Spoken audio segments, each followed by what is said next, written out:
Well, welcome at our second Own the Future pre-session. And today I'm going through this pre-session together with my good friend Shane Pope.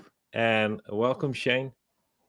Thank you. It's good to see you, my friend. Yes. And so, like, currently we're streaming live to LinkedIn, YouTube, Facebook. So we have to watch our language. And Always. yeah, always. Yeah, that's absolutely true. So we're going to talk about the new challenge that starts on Monday. Called the Own Your Future Challenge, and this is like one of the pre-sessions to give people um, more or less like a feeling of what they're going to experience next week when they jump all in. And so that's why I've invited you, Shane, because you've joined a few of Yes. the challenges, and I think it's just interesting to it's interesting for me, it's interesting for others to just hear like what you expected, what you got out of it, what you gained. And so we just go step by step through that. And also I will highlight a few of the topics from the previous challenges, and some elements will be explained much more in depth in the new challenge, just to add some content as well to this session. Very So good. Shane, how long ago was it that you joined a future challenge? It's probably a year ago now, and I think the first one I joined, probably about a year ago. Yeah. I think that was the first one was the Future Perspective Challenge, Yes. and yeah. For those who are new to this, what I've been doing over the last 18 months now is actually every 3 months we run a challenge, and first time it was Future Perspective. The second time it was more like how do I lead my context around that perspective. And and back then I decided to do that same two sessions every time updated, because one Mm. of the things that is really important about your future perspective and your future mindset is that you keep refreshing it, keep learning from it, because through life it's actually quite hard to keep it top of mind. So, and back then, the first challenge, or maybe the second challenge you did, like, what's the main thing that really grabbed you, that make you shift to look towards the future? Yeah. I think this whole thought of thinking, sort of positioning yourself in the future, and sort of thinking, sort of, I think you called it casting back, or sort of conceptualizing where you want to be, whether it's a year ahead, and then sort of backcasting and going, okay, well, if that's where I want to get to. What do I need to do? Rather than what I'm used to doing is sitting, this is who I am now and the skills and the abilities that I have at the moment. Where might that get me, based on what I've done in the past and what I've done up to this point? Where could I expect to be? But the way you presented it, it's reframing it, looking at it a whole different way. Very interesting. Yeah, it was called backcasting. And Hey, I remember the language. How's that, eh? exactly. And I learned I'm something. actually, when I started using it, and I didn't invented the word, but back then when I tried to find it, like in a dictionary, it was not really even there. But futurists tend to use it as actually the opposite of forecasting. Hmm. So when you forecast, you take actually your abilities, which could be everything from your skills to your budget, and you use your known reference frameworks, patterns to actually try to move yourself forward. While backcasting is actually that you use the creative side of your brain. You start to use your imagination to picture where you want to end, and take that as a place where you backcast from. So it's the opposite action. Who you who you can become, not Yeah. should, who you can become, and who you want to work with, and who you want to travel with towards the future. And by that, actually, you're still going to use your known skills and talents, but you're open to apply them in a different setting, different context. So actually, what I always say, like, I've learned my skills in a specific context. What if I can leave the concept context behind and use the skill in different ways? That sounds really close to innovation, actually. So that's what we did with the backcasting. I think think it quickly becomes clear where you need to make changes, and often quite drastic changes. I think forecasting from where I am now, it's like, well, we're going to keep doing the things we've been doing mostly. We might change it a little bit. We might try and grow an extra 20% this year, or we're going to add a product line if I'm in a business or whatever it is. But to put all that aside for a moment and think about, okay, in an ideal scenario, where would I be in a year's time? I think you did the Time magazine sort of exercise. Where could I be in a year's time? And then to go back and go, okay, well, where I am now to get to there's a whole lot that's got to change. And I think that becomes really apparent when you do it that way around, rather than trying to forecast from where I am now. I believe that too. The general practice is actually, and I can't put my finger on what the reason is. I simply just know that, well, I think it was Einstein who said something like the formula of the law of insanity is keep doing the same things and expecting different outcome. Or I probably paraphrase it totally wrong, but that's we quote so many big names from recent history that actually warned us not to do it. And I think the key word is literally fear. Yeah, I was going to say safety. It's safe to keep doing the things that we know, even though we might, I don't know if I really want to keep doing this, but we know it, and so it's safe and we can carry on, and there's not going to be too many problems. But if we decide to start making some drastic changes, who knows what's going to happen, and sometimes that can be a bit scary. It's actually quite a hot topic right now, like safety versus freedom. We hear it everywhere in every dimension, and one of the short video clips that I posted today, I think it was in the challenge closed group, was really like it is the freedom that you need to explore. And in that freedom, you have to take the responsibilities that are part of it. And one of the responsibility is really that you own your own future.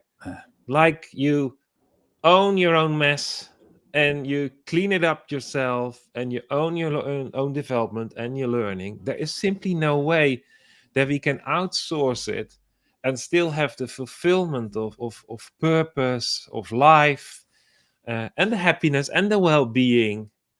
And that's one of the things that this time I want to zoom in really deep, like that emotional intelligence and spiritual intelligence that connects to ownership.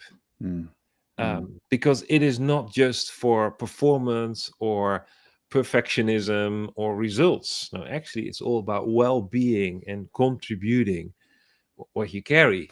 And the perspective, we did the last challenge, and we will do the new challenge. But this challenge, we're definitely going to look to what do you need to do around your voice. And you have been working on your voice. That's like one of the things you mentioned to me. So, yeah, that's true. And again, coming back to what we were talking about is, it's in one sense it would be easy for me to just carry on doing what I'm doing. I mean, I've got a background in engineering. I've got some experience in teaching, and I've got a good career. I'm running a business now, and things are kind of sort of progressing naturally and logically, and it's great.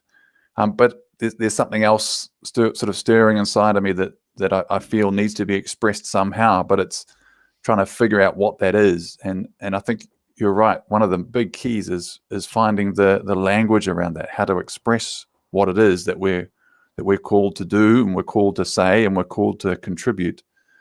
Because it's not you don't necessarily gain that language through a university degree or through your work experience. It's like I say, sometimes it's sort of looking inside and digging deep and figuring out whereabouts in life you show up in all the different areas, and what do you bring, what do you contribute, and figuring out how to express that and talk about it in a way that makes sense and people can connect with. It's not an easy thing. It's not.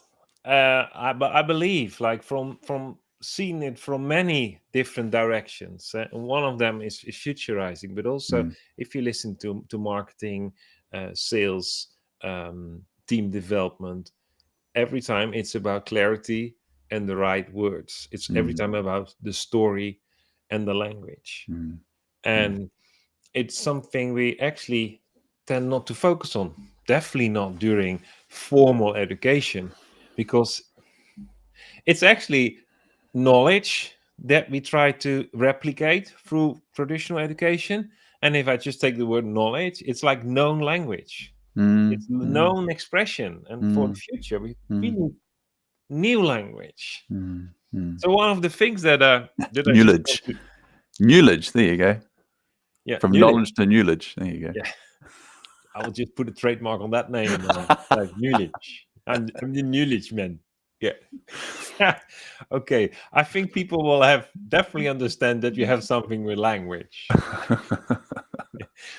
So one of the things that I actually want to just zoom into is that in the previous challenge, what we did and how we're going to continue with it.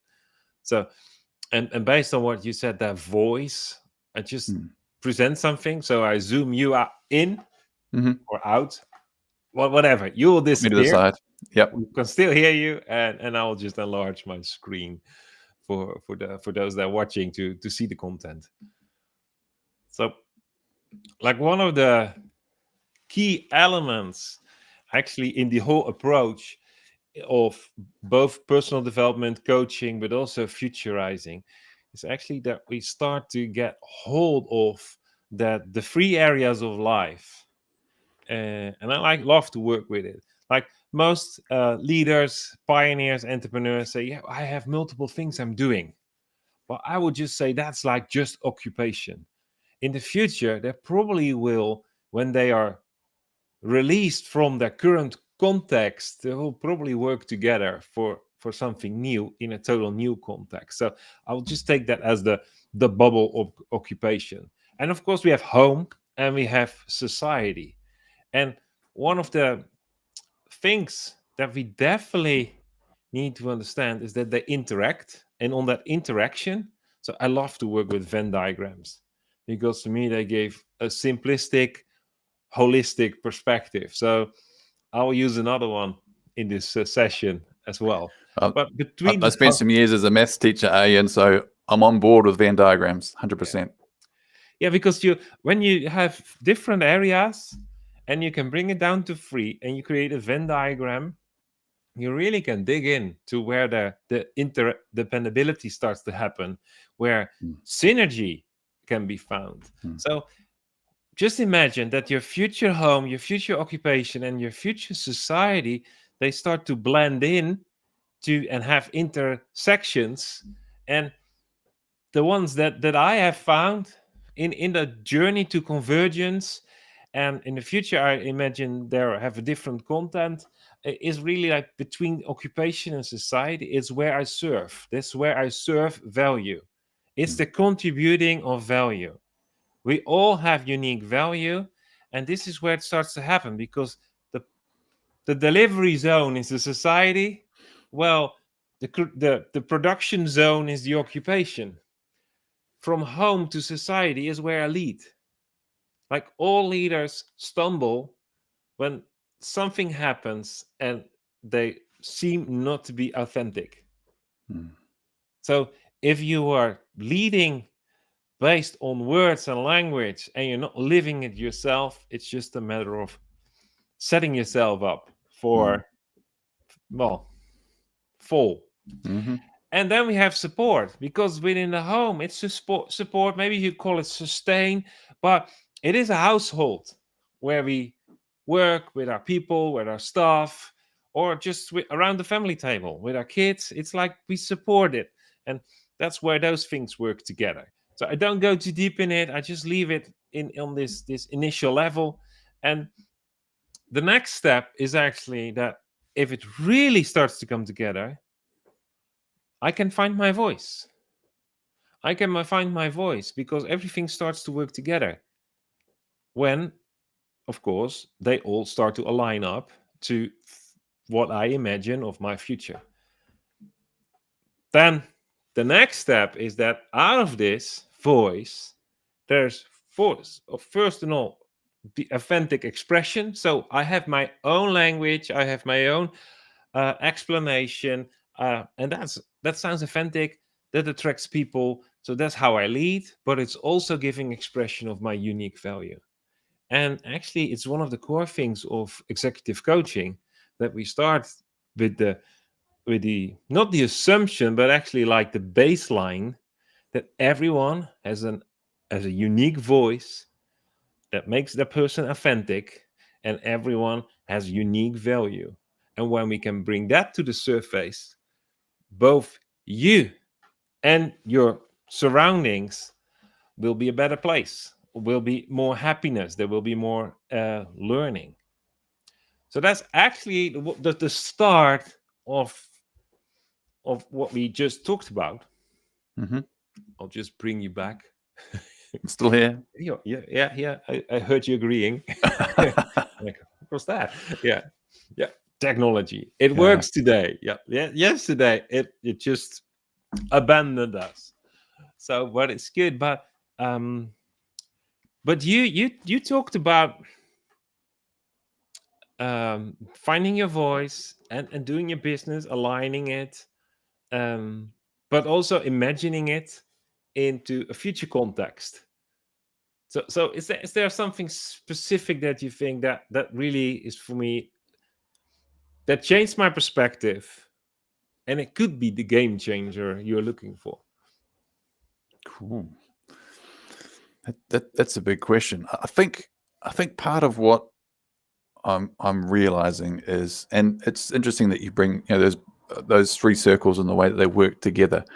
I think for me, my natural way of thinking is to keep them separate. I've got my work life over here, and I'm an engineer, and I'm trained in engineering, and that's what I do over here. And then I've got my home life over here, and I've got my contribution to society somewhere else, and they're in different places. And so I bring something different to each one, and you can start to sort of get a bit fractured and almost be a different person in each place. But Yeah. the word that came to mind when you had that up before was integrity, and it's that integration and the integral part where I think with when you do the work, you can figure out how you show up in these different places and what the commonalities are, which then really points to what it is that you kind of authentically bring yourself. So you're not trying to be a copycat of somebody else. You've got your own. This is what I bring. This is what I can contribute, and then it's developing, as you say, developing the language around that to bring clarity both to you, because sometimes we're so blind to ourselves, our own abilities and our own contributions. We're so busy trying to be like everybody else, but to be able to bring that language and that clarity to what I can contribute suddenly puts me in a position of, I guess, strength and confidence to then speak out more and to do more. Yeah. Yeah. Well, one of the things that just listening to you triggers me is that actually it brings me back to why did I want to have this synergy. And actually it started with I want the same person from Sunday to Saturday. and and that doesn't mean I have the same role. No, I'm the same person. So wherever you meet me, probably you will find me in a different role, but I want to be the same person. Yeah. I And actually that helps me not to keep things alive that actually are not authentic, because else it becomes not a role but more like a role play, and I become the actor, and I just have to think, oh, what setting am I in? How do I act? No, I will act the same. I want to have the same behavior. I have a different role, so different responsibilities. And it's like I don't have the same role around my kids that I have around my parents. No, I have a different role in those things, but I want to be the same person, Yeah. which means I have the same dreams. I'm intentional about the same things, and I want actually also to have everything work together to support that, so that it's not like I go to work and I just hang my coat when I enter the building, and by that I just, this is me. I Mm. hope you're still there when I come back at 5 in the Mm. afternoon. Mm. No, so many people live like that. Yeah. They leave themselves out of it. And those are in running small businesses, and sometimes you're they ask your resume for a project, and actually what they want is to know your past successes, your skills. They don't want your head, they just want your hands. Mm. So which means you will never get a person's their heart. Mm. And then we start talking about team and working together and communicating and being honest and trusting each other. But I've just was asked to not take my heart with me. That's maybe sounds silly, but that tension, 80% of people have daily. Mm. Yeah, it makes going to work, if you like, or a very I guess it's like a functional experience rather than a relational experience. We're human beings. We're here to relate first and foremost, and Yeah, then out of that sort of rich relationship and connection, I think then that's where we do our best work, and that's where that synergy comes, and those the sum of the parts becoming greater than the whole. Really, I think blossoms in that sort of relational environment, I think. yeah, I agree with that. So I'll take another Venn diagram because you just mentioned that you love them. So I'll just change the screen again. This is another Venn diagram, and actually, this is the Venn diagram when we talk what we just talked about. I think of wholeness. Like being the same person means that there is a wholeness on the inside as well, and it's not just fitting in the days Mm. around us. Which actually, I look at it as like I have body, I have soul, I have spirit, and it's not like I have an intangible, invisible part and a tangible, visible part. Now, it's that body, the physical side, and of course there is a middle. But let's first go around it. And I believe that my head, that's just where my thinking happens, is between my body and my soul. It is the area where I have to control my emotions and at the same time combine it, that not leaving my emotions out when I'm just like doing transactional stuff. So Mm. that's what my head does. And that's where the mental health side of my head is. I have a heart as well. It's where I have my memories, but it's also where it's fueled by my desires. So it's the intersection between my soul and my spirit. And it is probably where my intuition, or other words, the eyes of my heart, Hmm. also function. And then I have, of course, the intersection between my body and my spirit. And I'm always, when I draw this, thinking, should I change faith to will? But because it should be the area where my hope is translated into what I have faith for. It's that thing ahead that I hold on to. Mm. But actually, I put my will to that. Mm. I also put, and in the challenge, it definitely will come. It pops up every challenge I do. The will always have to choose between your ego and your faith. Mm. And by that, your ego is not wrong. I hear so many people say you have to die of your ego. And I agree and disagree, because my ego is actually the biggest promoter to use my wisdom gained in the past to use it again. Mm. So when I enter a setting I have more or less been before, I can use the wisdom, the patterns, the solution from the past again. And my ego is just that thing, that mechanism that keeps bringing it to the foreground. Mm. The problem with my ego is it also does it when I'm facing something totally new. And then it's useless. And Yeah. that's what you always have when you have a animated debate with one of your peers, and they keep repeating what they always say. Then we know, sorry, but this is a new setting, so it needs a new approach and new language. Well, the next step, of course, is what's in the middle. And I believe that's a very old word, but I love the word. It's a sound mind. You could say it's a healthy mental state, but I think it goes much deeper, because sound mind means that I have understanding. And what I love about the word sound is that it both has to do something with utterance, the spoken word, and Mm. it has to do something with being solid. Mm. And the layers that I see in it is that it's not just what we tend to say common sense, because then we just take only the rational part. Now, it also includes the emotional and spiritual part. It actually comes together and creates a wholeness around our intelligence, our intellect. That's why I just, in the meanwhile, while you were listening, and I hope it wasn't the podcast, I just added the IQ for the head, the EQ for the heart, and the SQ around faith. And yesterday, I showed a graph where the SQ, the spiritual part of you, connects to your inside, your inner voice, your source of life, and actually overflows in your emotional intelligence, which means that your emotional intelligence is actually the fruit, the result of your spiritual intelligence. Mm. And in that way, your IQ would actually be the outward expression, the manifestation of the fruit of your spirit. So it's an interesting thing how they work together if you really stack them up, starting with the spiritual, the inner voice. So the next step is, of course, what's the result of this wholeness?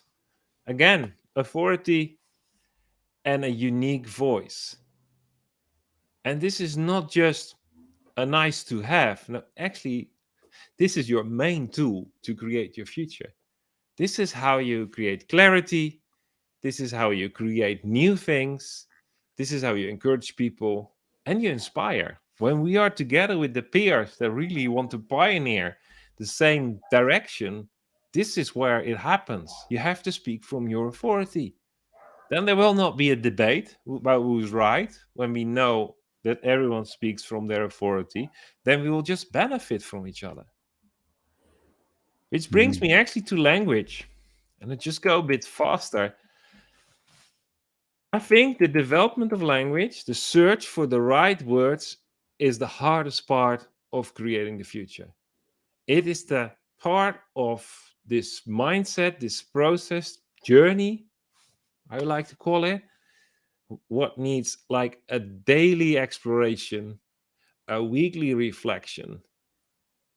Simply said, if I use the words that are fit to now, I will just reconfirm the present. If I keep using the words from the past, I just gave the example of the peers that always debates by repeating the same things. We listen too much to our ego, we will just repeat yesterday's practice.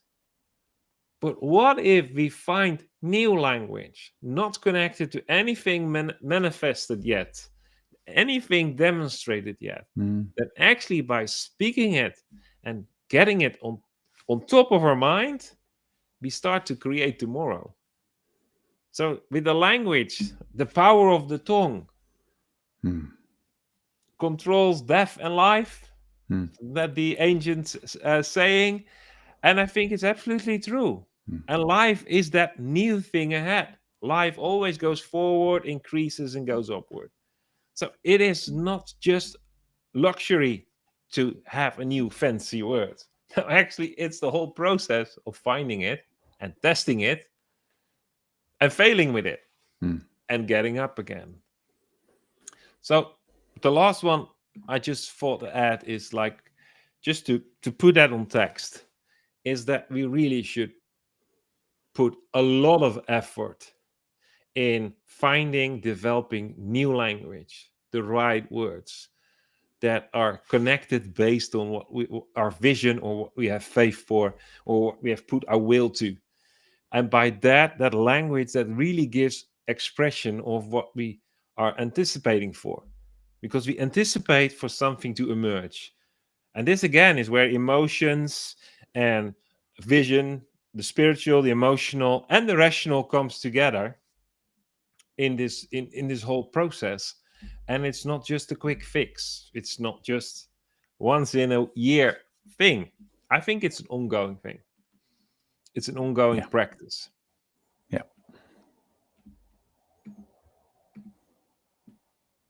So you mentioned something, Shane, recently to me about in that process of finding new language, and you said something about um, coach, wasn't that? The- that you Mm. should think of yourself as a coach, and you were pioneering with the concept of change in 90 days. Tell me a little bit more, because it's actually born out of this over and over repetition of what is the right word? What do I feel? How can I put it into language? Yeah, it was. Yeah, it's since being around you, it's sort of stirring some of these thoughts and these ideas of what I carry and what I can contribute. And one of the things that I was reminded of, and I guess we're looking at the future, but sometimes we can use the past as a reference point or as a springboard. And so a few years ago, I trained to run a triathlon. It had been sort of a dream for a decade or more. I'd been putting it off and putting it off and putting it off because I thought, oh, that's a huge momentous task. How am I ever going to do that? I And still think then, it is. yeah, and then at some point, it was just before a Christmas one year. I thought, you know what, I should actually do something about that. I've been wanting to do it for years. I should do something about it. So I literally put my running shoes on and went running, and then I went down to the pool the next day and started swimming. Found a local triathlon event, signed up for it, and within the space of 3 months, 90 days, I'd trained up. I'd learnt to swim because I could swim maybe a length of a pool, but I had no hope of swimming 1,500 meters. But within, like I say, within 3 months, 90 days, I was there and I did it. I'd set a goal to do it under 2 hours, and I came in just under that, and I kind of took myself by surprise of, well, if I'm capable of doing that, what else am I capable of doing? And it was, for me, it was just the experience of just getting started. I'd been putting this thing off for so long because I thought it was this massive hurdle. But once you get started and just get on the journey and keep going along, suddenly you arrive and you're like, wow, I just did it. It just happened. So I think there's something in there, and there's something in me that wants to help people to activate something similar in their own lives. It could be anything. But it's for many of us, it's something we've been putting off for years, or something we know we should be doing, or we really want to do, or whatever it is. But to help people to get started and get moving forward and accomplish or achieve some of those things that they're excited about or passionate about. It's really exciting to me. It fires me up. Like I say, previously I was a school teacher, and I love to see the development of kids as they grow and learn and discover new things and understand new things. And there's something in me that loves that whole dynamic with people. So it's something I'm exploring at the moment of what that might look like as part of what I contribute going forward. Yeah, and I think it's actually, I would say, a showcase about how ownership and the future come together, because it's something you desired for, and you just had to flip the switch to put your mindset to. You had to just start, and you learned life lessons as well that you can use in as a tool, as a skill in another context for the future. Yeah. But it was like you started to pursue what you had passion for. And I think that's one of the main elements when we talk about the future. Like those desires we have, those dreams we have, those foresights we have, they are not just random. I really believe they are connected to your inner being, to how you and who you are when you were born, and your sense of assignment and calling in life, purpose. All those fancy words that sound so out of reach because we just have to pay the bills. Yeah. But what if we can just get it on top of mind, find a language, and start to steward it as a perspective? Then whatever comes, we start to attract things, we start to change things, we start to have a new worldview, and it definitely will emerge. and it will happen because all those things you've sensed from the start are actually the future communicating with you. Mm-hmm. And sometimes you say, like, oh, I'm afraid to go into the future. Don't worry, the future will come to you. Just make sure you have the ability to anticipate on it Mm. so that it Mm. will not surprise you. Mm. Things that surprises us, we tend to react out of rational thinking to flatten it out. By that, we miss the opportunity, and actually, we are hurting ourselves. Mm. So, thanks for sharing that. Well, just to finish this and be mindful of the time, we have another session tomorrow with other glimpse of what the future challenge, own your future, will be about. So the program, the planning, I have a few more slides, and then I'll come back and say thank you to you, Shane. So the planning is tomorrow we have another session, but we start on Monday. Every day, 7 p.m. Central European Time, that's 6 p.m. UK, 1 p.m. East Coast, and just after morning coffee on the West Coast. Maybe I should think of another joke. I made the same one yesterday. I hear myself talking. Okay, but it's a 5-day challenge. So we go in 5 steps through the initial setup, how you own your future. Maybe you've done it before. Then I just say, like, it will be good to refresh it. Like Sean said, 90 days. Actually, I think 90 days, when I heard him say that first time, I thought that is literally so true. Just look at the seasons. They shift in 3 months, 90 days. And the moment they shift, we start to treat life different. So what if I can just make steps forward in just a time frame that I actually can oversee? So I can use my skills and my forecasting abilities to actually define my actions. So definitely invited to go for an update of your leadership ownership stuff. Um, every session it will be looking back to the previous session.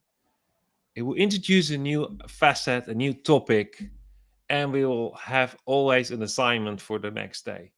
Because actually, in the assignment is where your breakthrough is. It's not me transferring knowledge, because we already talked about that. That's not going to work. Now, I can set you up for your own discovery. I can set you up for the exploration of your new language. And that's why I encourage everyone to use the creative tools they prefer. For some, it's singing. For others, it's poetry or creative writing or even building it with Legos. Like, it's just what suits you.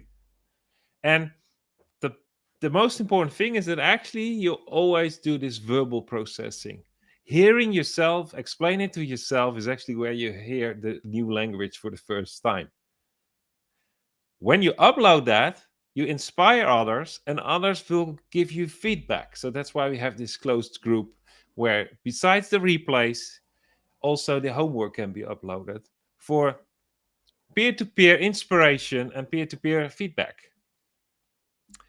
The bonus sessions, well, we started now with the pre-sessions, and also at the end of it, that will be on Monday, I will do another session where I will just give you the bigger picture, the context in which the whole revelation you received during the challenge will have its place. So that's more like a futurist outlook perspective of the age to come and why it's so important to own your own future, because actually no one else will. So join the challenge. It's at no cost. In the past, I tend to say it was for free.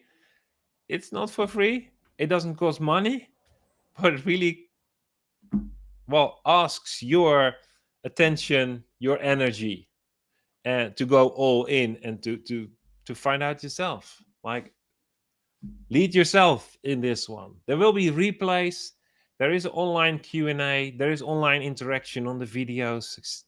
But there's also the opportunity to get your VIP pass, which means you're invited to join the Zoom calls, to ask questions in the middle, at the end, to enjoy each other and just have interaction with your other peers live, have interaction with me, your host, as well, at no cost. It's an experiment, so be nice to me and the others, but you are invited. And last one, like the link, mentioned it before, you've probably seen it, thefuturechallenge.com. That's where you can sign up. You get an information email, and in the information email, you will also find the link to claim your VIP pass, which gives you another email. And by that other email, you will have the also the calendar invites, so that you can just put it in your agenda and don't miss out. Like, I've tried to help you everything, so now it's really up to you to make it work and start owning your future, or updating your ownership of your future. Did I miss anything?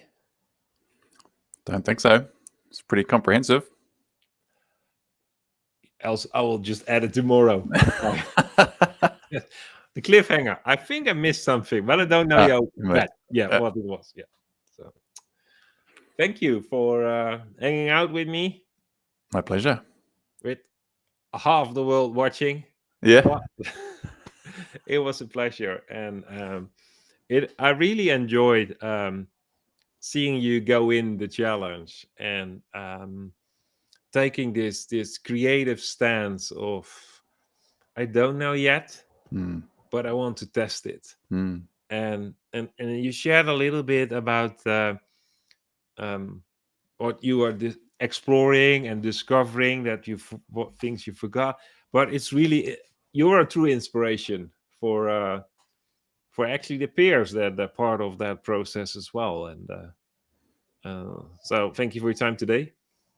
Thank you. Thanks for having me on. It's been fun. Yes, and looking forward to next week. Let's run into the future. Yeah. Yes, definitely. Looking forward to next week. Thanks, Shane. Thanks, Arjan. Have a great evening. Will do. You too. Bye-bye. Bye now.